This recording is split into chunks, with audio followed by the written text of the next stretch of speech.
এই ব্যাপারে আমরা সুস্পষ্ট আমরা সিদ্ধান্ত নিয়েছি এবং আমাদের সিদ্ধান্ত আমরা জানিয়ে দিয়েছি। এখানে আমার কেন আছে আপনারা পাবেন। আমরা বলছি যে জাতীয় সংসদ নির্বাচনের পূর্বে স্থানীয় সরকার নির্বাচনের কোনো প্রশ্নই হচ্ছে না, কারণ এখন তো ফোকাসটা পুরো দেশের পুরো জাতির হচ্ছে আপনার এই জাতীয় সংসদ নির্বাচনের উপরে।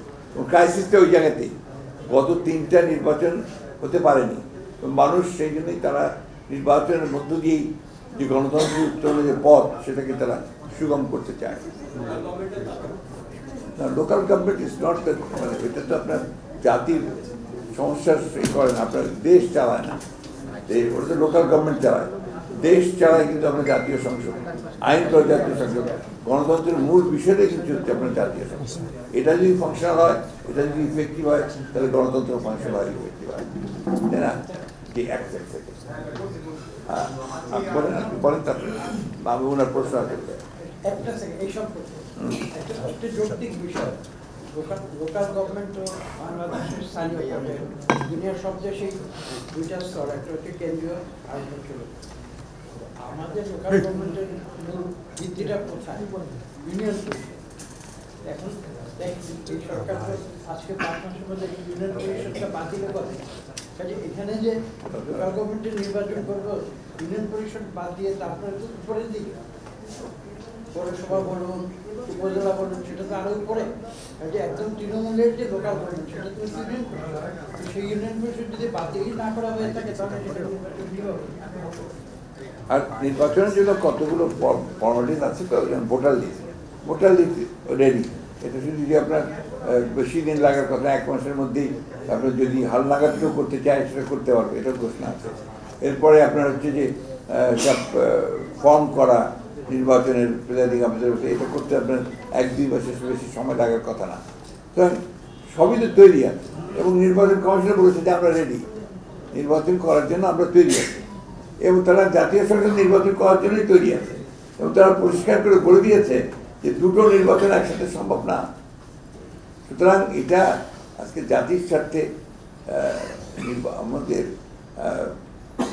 মাঝে মাঝে আমি নিজে অবাক হই, আমরা অবাক হই আর কি, যে এরকম একটা ক্রিটিক্যাল মোমেন্টে জাতীয় সংসদ নির্বাচন ছাড়া অন্য নির্বাচন করার চিন্তাটা আসে কোত্থেকে?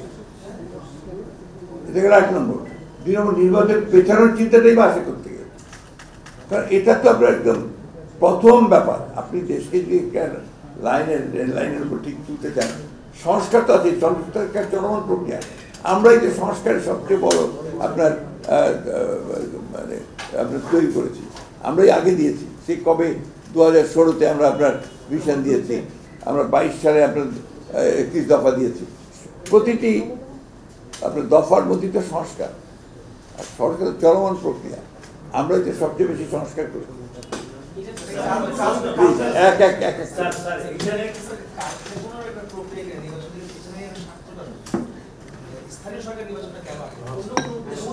এইগুলো ভাই আমি কমেন্ট করতে চাই না, প্লিজ।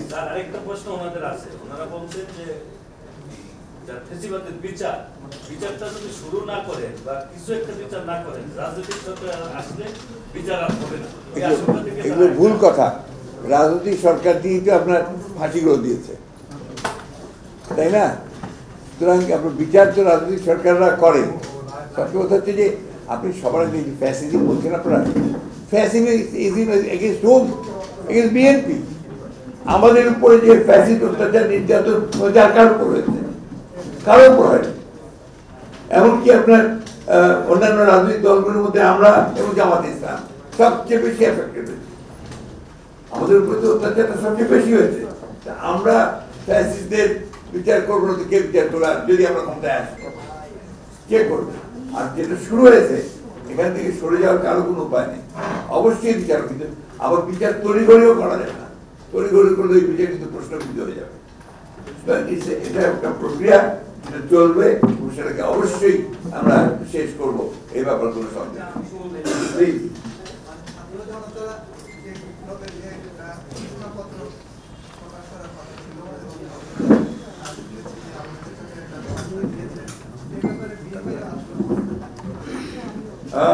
আপনি আমরা একটা সরকারের উপদেষ্টা মাহমুদ আলম সাহেবের কাছ থেকে আমরা একটা আপনার ওই ঘোষণার খসড়াপত্র পেয়েছি এবং উনি আমাদেরকে অনুরোধ করেছেন যে এই বিষয়ে আমাদের মতামত জানার জন্য।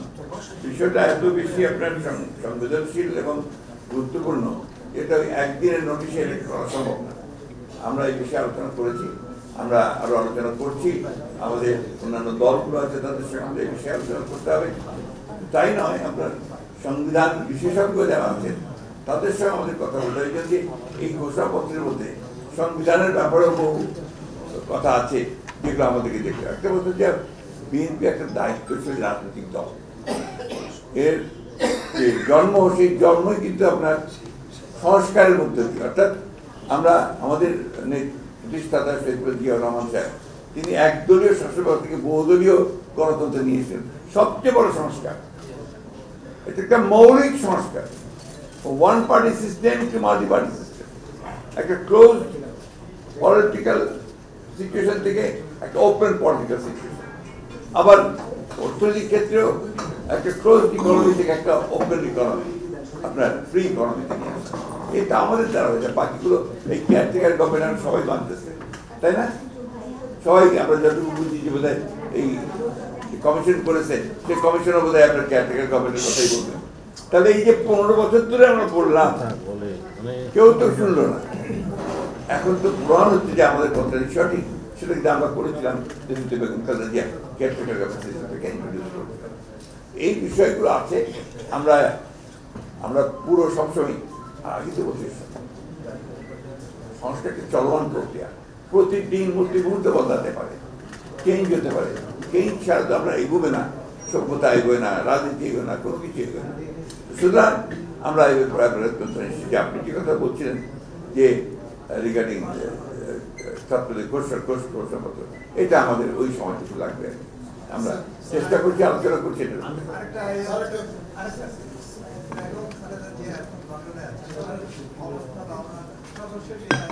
আপনারাই আজকে রিপোর্ট করেছেন যে উনি বেটার, উনি হাঁটছেন, আপনাদের পত্রিকাতেই দেখলাম আমি আজকে সকালে।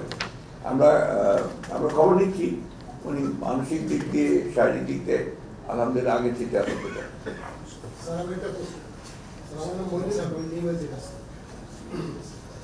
আমার প্রশ্ন, আপনি এই বছরের মাঝামাঝি সময় নির্বাচন করার সময় সেই দাবি আপনাদের যে সম্ভাবনা দলগুলো আছে তাদের সাথে আপনারা কিছুদিন ধরে বৈঠক করছেন, তো সমস্ত দল এই বিষয়ে তাদের মতামত কি দিয়েছে? সবাইকে আপনারা আমাদের দলের সাথে বলছেন, আপনি একটু আগে বলছিলেন যে এই যে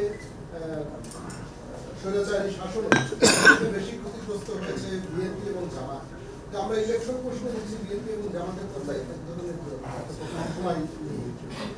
এই দূরত্বটা তৈরি না, এটা আপনার হতেই পারে। হচ্ছে যে আমরা প্রত্যেকটি রাজনৈতিক দলের তাদের সক্রিয়তা আছে, তাদের চিন্তা ভাবনা আছে, তাই না? তো আমরা মনে করি, আমি তো আপনাকে বললাম যে এই কারণে নির্বাচনটা দ্রুত করা সম্ভব, অসম্ভব কিছু না। দ্বিতীয়ত হচ্ছে যে জামাতে ইসলাম তাদের নিজস্ব দৃষ্টিভঙ্গিতে বলেছেন, আমরা আমাদের দৃষ্টিভঙ্গি, আমাদের সঙ্গে যারা যুগপৎ আন্দোলন করেছেন তাদের সকলের সঙ্গে আমরা কথা বলেছি, ইতিমধ্যে বলেছি, প্রত্যেকেই তারা একমত যে নির্বাচন দ্রুত হওয়া দরকার। এই ব্যাপারে কোনো দ্বিমত আমাদের মধ্যে নেই। সমমনা দলের কথাই তো বললাম, সমমনা দল আমাদের যারা যুগপৎ আন্দোলন করছেন বা আপনার বাম দল, ডান দল যতগুলো আছে সবাই ইতিমধ্যে, আপনি দেখেছেন কমিউনিস্ট পার্টি ইতিমধ্যেই তারা স্টেটমেন্ট দিয়েছে, আমরা যদিও আমাদের সঙ্গে নাই তারপর ওনারাও স্টেটমেন্ট দিয়েছেন। আর জামাত ইসলাম যে ইলেকশন পার্থক্য খুব বেশি আছে তো দেখি না। গত কয়েকদিন আগে তো উনি বলেছেন যে দ্রুত ইলেকশন নির্বাচন করা দরকার, আগে জাতীয় সংসদ নির্বাচন করা দরকার, তো পার্থক্য তো দেখছি না এর মধ্যে।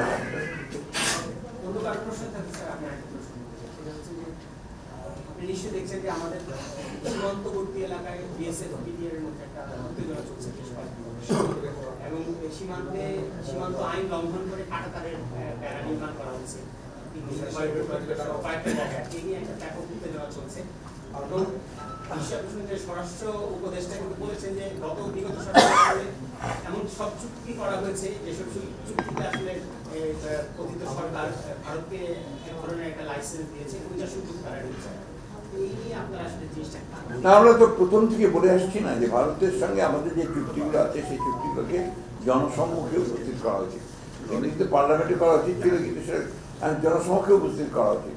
এবং কোনো চুক্তি গ্রহণযোগ্য হতে পারে না যেটা বাংলাদেশের স্বার্থের বিরুদ্ধে যাবে। এটা কোনো মতেই আপনার বাংলাদেশের মানুষ সেটা মেনে নেবে না। আর আমি ধন্যবাদ দিই আপনার আমাদের বর্তমান অন্তর্বর্তীকালীন সরকারকে, তারা এই ব্যাপারের উপরে অত্যন্ত শক্ত একটা স্ট্যান্ড নিয়েছেন, যেটা বাংলাদেশের জন্য সম্মানজনক। Thank you.